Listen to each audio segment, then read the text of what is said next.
Sebagian masyarakat menganggap konsumsi rokok elektrik dapat menjadi langkah tepat untuk berhenti merokok konvensional. Namun nyatanya, dampak yang ditimbulkan dari rokok elektrik ini sama bahayanya dengan rokok konvensional.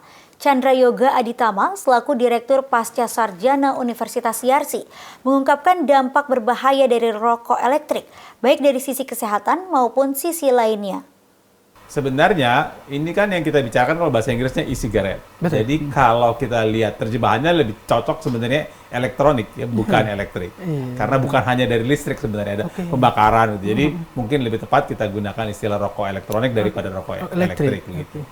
Nah, kenapa rokok ini tadinya kan rokoknya ya rokok yang biasa kita lihat gitu. Kemudian ada sesuatu yang baru yang dikeluarkan orang, walaupun sudah nggak baru lagi sekarang, yang disebut-sebut sebagai elektronik cigarette ini atau rokok elektronik ini. Secara umum bentuknya tadinya ada dua, ada yang pakai nikotin, ada yang nggak pakai nikotin gitu. Kemudian berkembang lagi ada yang namanya e-pipe karena ada pipa kan? Iya betul. Ada e-cigar, jadi seperti cerutu juga yang elektronik juga. Jadi ada berbagai bentuk yang dipasarkan. Sebagaimana juga bisnis yang lain, tentu orang mencoba mencari diversifikasi gitu kan lah supaya laku begitu ya, dan itu yang dikeluarkan. Nah, karena si rokoknya sendiri sudah jelek, sudah tidak bagus, maka tentu saja diversifikasinya juga tidak bagus begitu ya. Nah, untuk itu tadinya mencoba dicari jalan bahwa ini bagus, tapi jalan-jalan itu yang kemudian kita kenal sebagai menyesatkan. Beberapa hal diantaranya, nomor satu tadinya disebut-sebut bahwa ini sebenarnya membantu orang untuk karena mau tidak mau diakui, semua mengakui bahwa merokok itu buruk. Karena itu harus berhenti. Karena itu dia perkenalkan ini sebagai alat untuk membantu berhenti merokok. Itu sudah statement yang salah karena ini tidak bisa dipakai untuk alat berhenti merokok, bahkan dia ada komponen rokoknya sendiri. Itu statement pertama. Statement kedua keluar lagi dengan cerita bahwa ini aman begitu, dan itu juga salah begitu. Nah, jadi upaya diversifikasi itu kemudian keluar dengan berbagai hal yang tidak tepat, dan keluar akhirnya sekarang masuk yang ketiga sesuai dengan tema kita hari ini, karena namanya juga orang diversifikasi. Kalau dagang kan macam-macam ya. Dan sekarang dia keluarkan dengan berbagai rasa. Nah, rasa ini ada yang bilang ratusan, ada yang bilang ribuan, dan rasa inilah yang kemudian dipakai untuk menarik generasi muda menggunakan rokok elektronik ini yang sekarang ini rasanya itu begitu. Saya karena diminta Pak Dibio datang, saya iseng-iseng tadi malam menelpon beberapa orang begitu. Saya bilang, kenapa kamu pindah? Soalnya yang itu bau, yang ini enak baunya gitu ya. Jadi hal seperti itu ternyata terbeli oleh generasi muda, dan padahal itu hal yang tidak tepat. Walaupun kelihatannya baunya enak, tapi mengandung bahan berbahaya dan sangat merugikan kesehatan. Jadi ini sebenarnya latar belakang kalau cerita rokok dan kemudian cerita e-cigarette ini. Jadi begini, nomor satu, kan tadi saya bilang ada yang nikotin, ada yang tidak nikotin. Saya juga cek juga di pasar begitu, sebagian besar yang ada sih yang nikotin. Dan nikotin itu punya dua dampak. Dampak satu adalah membuat yang tadi berulang kali disampaikan soal ketagihan. Jadi gara-gara dia menghisap nikotin, maka dia jadi kepengen lagi. Jadi itu dampak buruk yang pertama.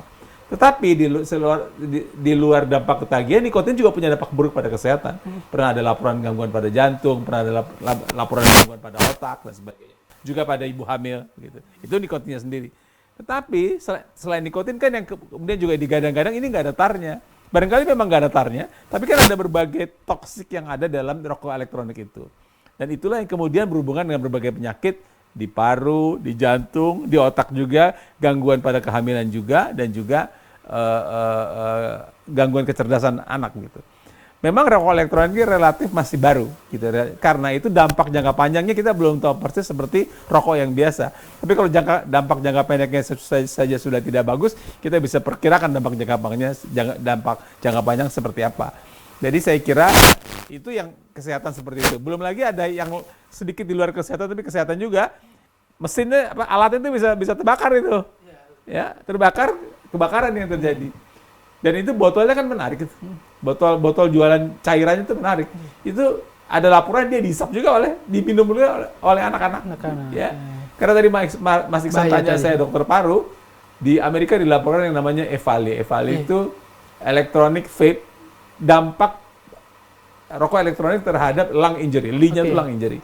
Jadi ada sekian banyak orang di Amerika itu yang menderita EVALI ini, dampak dari rokok elektronik terhadap kerusakan paru. Yang terakhir yang mau saya sampaikan, saya nggak tahu berapa menit lagi, ada penelitian, ada tikus.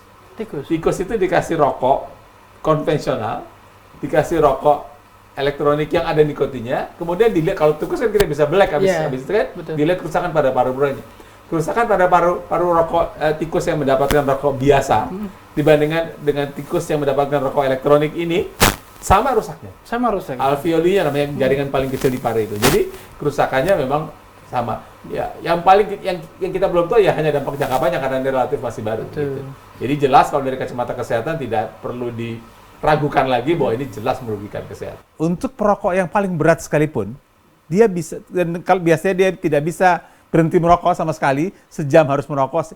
Ini terbukti dia bisa berhenti merokok dari saat sahur sampai buka. Betul. Artinya kalau mau orang itu bisa.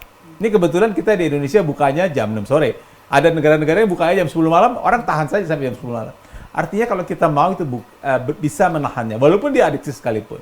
Karena kita patuh kepada perintah Allah, kita ikuti. Jadi artinya pesan saya, marilah untuk para perokok ini ya, yang kebetulan menonton acara ini, tolonglah di akhir bulan Ramadan ini kita berhenti merokok seterusnya.